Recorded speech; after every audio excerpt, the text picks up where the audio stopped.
What's going on, guys? My name is Steve. Thank you for stopping by my channel. Today we're going to be reacting to the most dangerous swim in the world, the English Channel. I really don't know anything at all about the English Channel. I think the only thing I actually do know about the English Channel is that it is the stretch of water that separates mainland England from mainland France. Beyond that, I don't think I really know anything else. I've never really explored this topic. I've never learned anything about the English Channel before. And so I was actually looking for videos to learn about the English Channel specifically when I came across this video. And, the title and the thumbnail definitely jumped out and grabbed my attention because although I don't really know anything about it, I do know it's a fairly wide section of water. It's not just like some little half a mile wide river or something like that. It is many miles wide from what I understand. I don't know how many miles wide, but I do know it isn't just some tiny little thing. And to think that some people, supposedly a lot of people, I guess, actually try to swim this thing. That's crazy and also impressive if you can actually do it. I've done a little bit of swimming in my day, but I would never even try something like that. That seems like crazy. You have to be seriously fit and a seriously good swimmer to do something like this. Like I said, I don't know how wide it is, but I think it's fairly wide. But anyways, guys, don't really know how big the English Channel is. I don't know which country owns the majority of it. Considering it's called the English Channel, I'm guessing that maybe England owns most of it, but I could be wrong on that. I'm really curious, what makes this swim so dangerous? Is it just because it's a really long swim, like the English Channel is fairly wide, or does it have something to do with currents and whatnot, or maybe both? But yeah, guys, anyways, I was looking to learn about the English Channel, but I think this will be even more interesting than just learning about the channel itself, because this will actually give me an idea of, a better idea of, kind of what the channel looks like, because I think we're going to actually learn about people swimming across it, and it'll just give me a different or a unique, look at the English Channel. So anyways, guys, don't really know what to expect here, but let's go ahead and check out the most dangerous swim in the world, the English Channel. Swimmers dedicate months and even years of their lives to cross the English Channel. To most people, it's simply a small segment of water that separates England and France. All right, guys, I just want to pause this for a second because I want to take a look at this real quick. So I'm guessing that anyone who tries to swim across the English Channel is probably going to do so right here in this more narrow section. I guess you could do this section up here as well, but I just have a feeling this is probably what they're talking about. I could be wrong. Again, I don't know how many miles wide this is, but you can obviously tell it's not just some very narrow river or something. This is a fairly wide body of water, and I'm guessing that the currents coming from the Atlantic, come through here, and so that's probably what makes it even more dangerous. I can't imagine people swim this. This is crazy. I mean, obviously people do, but I don't think this is something I could ever go for, man. You have to be extremely fit to swim across something like this. Let's continue. In the Atlantic Ocean. But to swimmers, it's more than that. It's one of the most challenging and rewarding swims in the world, man. It requires intense mental and physical training to prepare the body and mind for the crossing. It's nothing like your typical swim race. Where is that Crossing the at? English Channel takes grit, determination, and the willingness to put your body through some of the most intense elements. Man, to put things in perspective, exhausted. the English Channel is 21 miles or nearly 32 kilometers long. 21 miles long? Okay, I mean, I saw that it's wide. I was guessing, somewhere 10, 15 miles wide. 21 miles wide! I mean, now, granted, that's when I think of the separation between England and France. Before I started this journey, I would have never guessed they were that close. It's just, I don't know why. I guess it's because the difference in language and whatever, you just don't grow up thinking. If you're outside of the UK, especially in the US, you just don't grow up thinking of the UK, like England specifically, and France being that close. But so it's a fairly short distance between the two countries, but to swim that, 21 miles is insane. Okay, sorry guys. Let's continue. Wow. Swimmers typically start in England between Folkestone and Dover and swim Dover. across to France, ending in Cap Gris-Nez. But the Wow. crossing is far from a straight shot. Currents often push swimmers in more of an S formation as they make their way across. I can Swimmers see that move here. perpendicular to the current. For about the first 6 hours of the swim, the current will push the swimmer up the channel. For the next 6 hours, the current switches directions, pushing the swimmer down the channel. Battling this famous current is one of the most challenging parts Wow. of conquering the English Channel, and it's just the start of what swimmers are up against. 44. Waves can reach up to 2 meters in height, and swimmers often encounter jellyfish, seaweed, Oh. and other ocean debris. The water temperature ranges from 14 to 18 Celsius. I don't know what that is Chilly, Fahrenheit. right? That is- And here's the kicker. For your swim to be considered an official crossing, you can't wear a wetsuit. But Mother Nature's behavior isn't the only thing swimmers have to contend with. The English Channel is also one of the busiest shipping corridors in the world. Oh my goodness. So you have really cold weather, you have crazy currents that are pushing you off course. I don't know if it's literally, he said 6 hours plus 6 hours, so that means obviously 12 hours. I don't know if they're swimming longer than that, and he just didn't get around to talking about the other portion, but 12 hours straight of swimming? Do they literally do that nonstop? They don't have a boat that they get on for a break. They literally swim for 12 hours. Oh my goodness, dude. If that's if they do that, man, I can't even imagine. And then you got the 2 meter high waves, and then the boat traffic that you got to watch out for. Oh my goodness, dude. I can see why this is considered the most dangerous swim in the world. That's crazy, dude. There's a lot of stuff coming at you, man. Yeah, you got to be mentally and physically prepared for this. Sorry for continued pause, guy. This is just like, wow. I didn't expect people did things like this. I mean, I know people do some, really crazy things, but this is impressive. If anybody does this is impressive. With 600 tankers passing through and 200 ferries crossing every day. That What? makes for potentially dangerous In swim. that little stretch of All water? of that said, it's pretty clear why so many swimmers have the English Channel at the top of their swimming bucket list. People have been putting their swimming skill and endurance to the test across the English Channel since the late 1800s.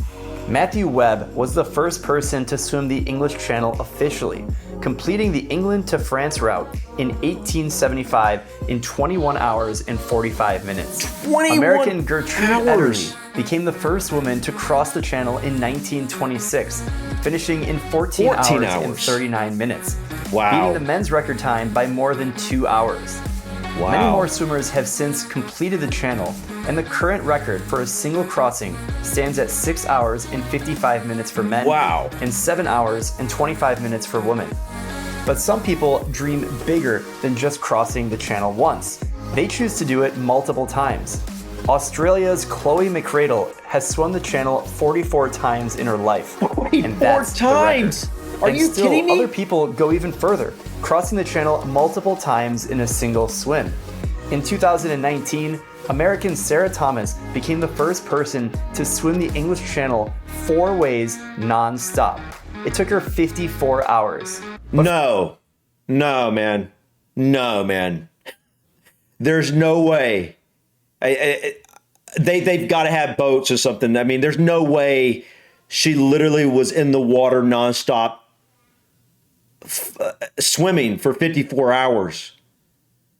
I mean, I thought it was impressive to just try to do that just one time across, man. To try to go back and forth like that, all at once. That's insane. There's no way people do that. Now, when I say there's no way, obviously I know it looks like people do. I'm just saying there's no way because that's so impressive. Man,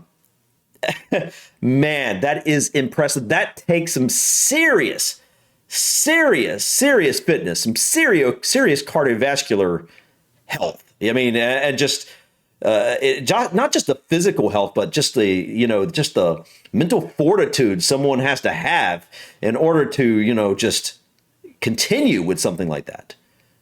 Dude, these people are tough, man. That is not easy, man. All right. Sorry, guys. Let's continue. For every swimmer who successfully crosses the English Channel, there are countless others who don't finish. I bet. For a variety of reasons. Sometimes it's the weather conditions, and other times it's an issue with their nutrition. Hypothermia kicks in, or another health issue. This is no leisurely swim, and over the years, at least 10 swimmers have died attempting to cross the channel. That doesn't But surprise that number is probably much lower than the reality. Yeah. As you can guess so. probably tell, successfully swimming the English Channel takes a lot of training and planning, a little bit of luck. Let's dive in to how you can make the English Channel swim happen. First, you have to register. Many people start planning their swims 2 years in advance. There are a few different organizations that facilitate channel swims, so do your research and find the one that works for you. If you want to swim the channel, you have to start saving money. It's not cheap. Reserving the required boat and pilot could cost £3,000 alone. Add on to that about £400 for registration, plus £75 for an official Channel Swimming Association certificate, and it's a pricey undertaking. And that doesn't include any airfare, transportation, or lodging for yourself or anyone who will come with you. Within a year of your swim date, you must also complete a 6-hour swim in water that is 60 degrees Fahrenheit or colder, and submit to the Channel Swimming Association that is cold. to confirm your That is ability chilly. to withstand the cold. You'll also need to complete a medical evaluation before you're cleared to cross the channel. Once you're all registered and your paperwork is in order, you'll be given a time window in which you can start your swim, typically about 5 to 10 days, sometime between July and September. You want to swim in the best conditions possible, so this window gives some wiggle it's room true. for your boat pilot to choose the best conditions. And now it's time to start training. Many swimmers start training for the channel 12 to 18 months out from the chosen date. This allows for plenty of time to acclimate to cold water and build endurance for the crossing.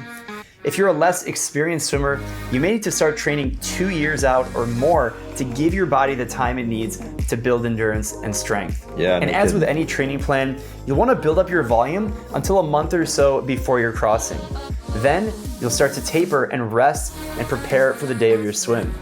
There's no one size fits all to training for the English Channel. How you train depends on your current fitness level and how far out your swim date is. Throughout your training, aim to complete a few long open water swims in cold water if you can. This isn't a leisurely stroll in the water. We're talking not. 5-hour plus swims. Some channel swimmers recommend swimming 50 miles per week in peak training for the crossing, Wow. mixing in pool and open water workouts.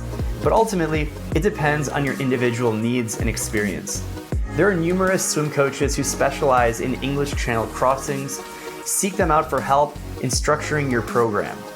But regardless of how you train, it's important to make sure your technique is on point so you swim as efficiently as possible and reduce your chance for injury. In a Okay, so do these people literally swim nonstop? Like they don't get up on a boat. I know they have a boat following them for, like, you know, in case of emergency or whatever, right? But are they allowed to get up on the boat to rest, or do they literally have to swim nonstop for 7, 8, 9, 10 hours or whatever it is to cross? And did that woman who did it for 54 hours, four times both ways, right? Did she literally do that nonstop? I can't imagine that you can do that. That seems impossible. I'm not saying it is impossible. I'm saying it seems impossible at first glance, because I mean, how do you have that much endurance? You know, I understand, you know, some marathons or, you know, swimming long distance, but that's incredibly impressive if people do that. Let me know in the comments, guys, if you know, do people actually swim this thing nonstop, like no stopping on a boat or something, no getting up on their boat? I mean, obviously they have to drink some water and whatnot, maybe have a snack in that period of time. So I don't know. Do they just drink when they're in, like the boat hands them a drink and then they drink it? I don't know. Let me know in the comments if you know anything about that. Or maybe he'll get into that later in the video. swim as long as the channel, technical imbalances will become more pronounced as you get tired, and that can negatively impact your swim. Open water also requires that you change up your stroke and account for waves, wind, and other water conditions. So make sure you prioritize open water training in your swimming journey. Focus on maintaining your goal pace over long distances in training, and mix in a little bit of speed work and different strokes to build well-rounded fitness and feel of the water. You may only swim freestyle during your channel swim, but trust me, doing a little bit of stroke or IM is good for you. Many experienced channel swimmers also recommend learning how to comfortably breathe on both sides of the body. If you know how to do this, you'll be able to swim on either side of your pilot boat for extra protection when the wind picks up. When you breathe, you'll always be able to see the boat and you'll stay on course. Prep yourself for the cold water with lots of cold exposure and practice through training. You can do ice baths and swim in cold open water, and that'll do the trick. Yeah, I think if I was going to prepare for this, I think that's one of the things I would do literally every day. I would take fairly long ice baths and get myself conditioned to those cold temperatures. Makes a lot of sense. Or maybe go up north and spend some time swimming in some really cold waters. If possible, practice swimming in twilight or darkness as well. Depending on when your swim starts and how long it takes you, you'll probably end up swimming in the dark. It's also smart to compete in a few longer open water races during your training to get more practice. In addition to training in the pool, some also choose to gain extra pounds to stay warm during the swim. That's a good idea. Now, this isn't a requirement, and it depends on your individual body composition, but some swimmers will gain 10 to 20 pounds to stay more buoyant.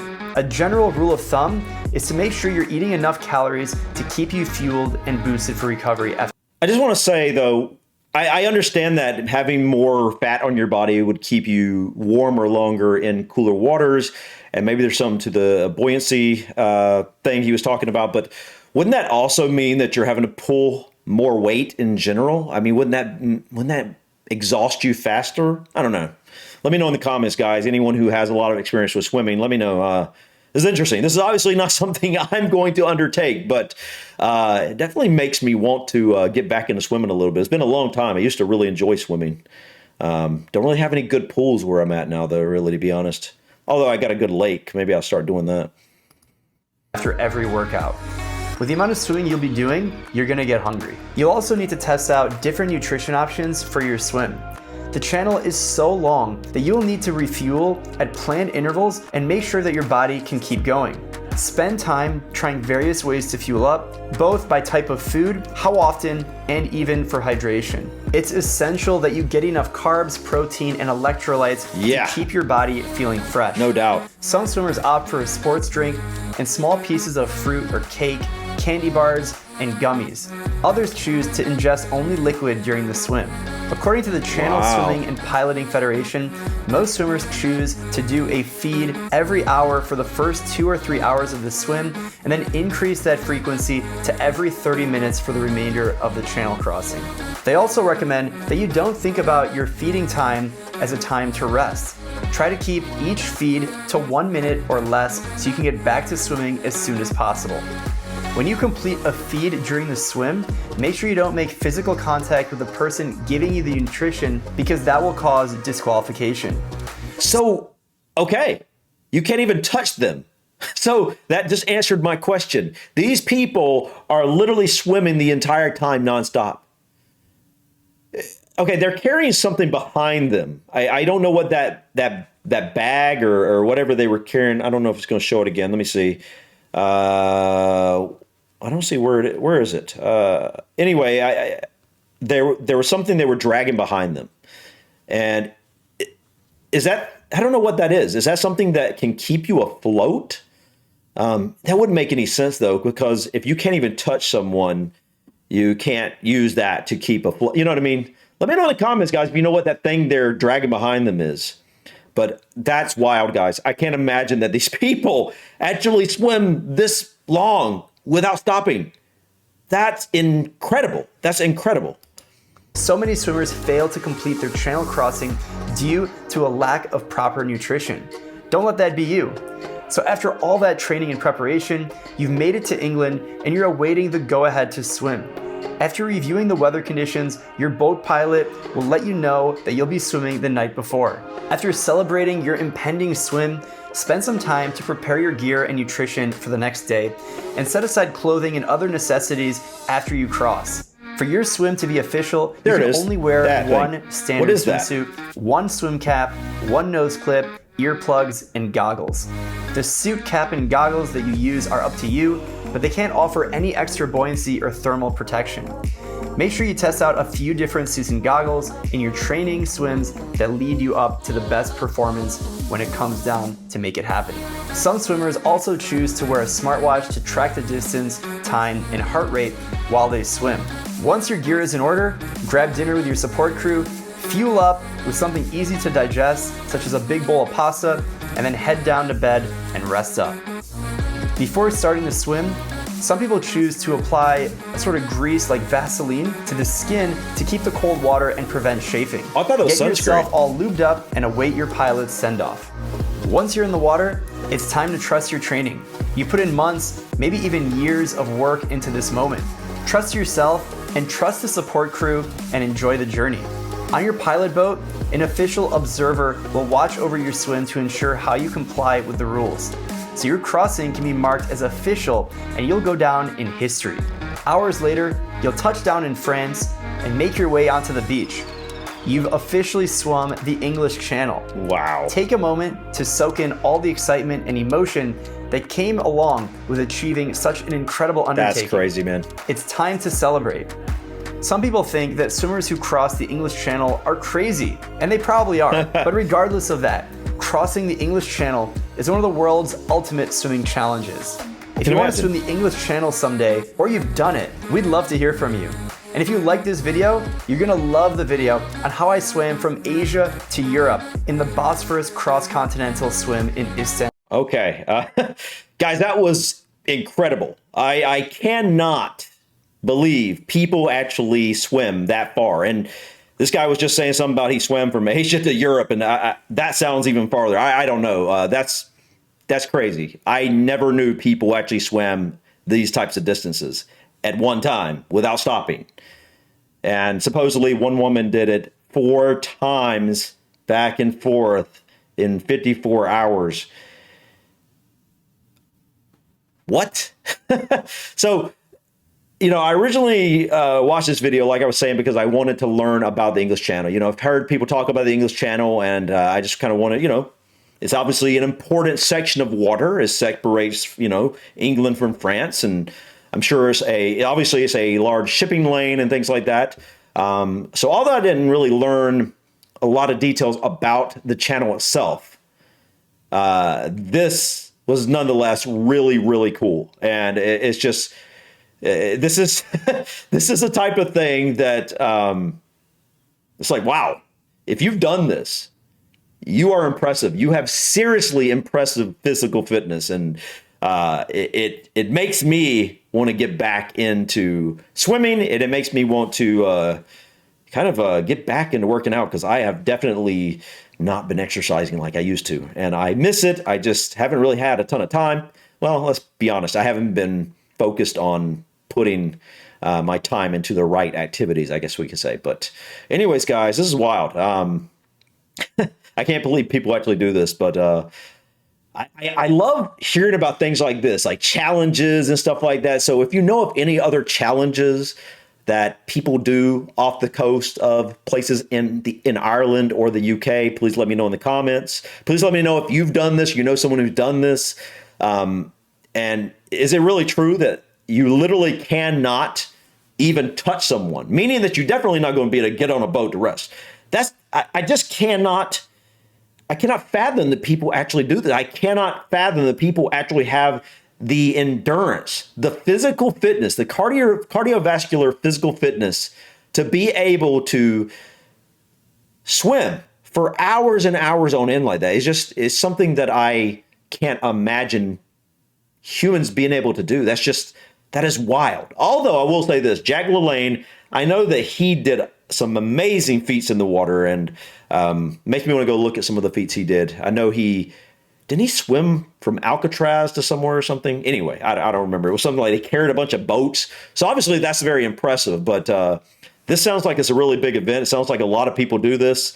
I mean, not not crazy amounts of people, but considering what it is, it sounds like it's a pretty regular occurrence. It's not something that's only happened a handful of times like I thought it was going into the video. It sounds like it happens, a lot of people try this on a yearly basis, which is, crazy. I would imagine that many people would have the endurance capabilities to be able to do something like this. But anyways, guys, thank you so much for stopping by. Please click that like button. Feel free to drop your comments or suggestions about this video or others. And also, guys, I also want to say, if you know of any videos that may tell me a little bit more about the English channel itself, please feel free to leave them in the comments as well. Thank you so much for stopping by, guys. Until next time, peace.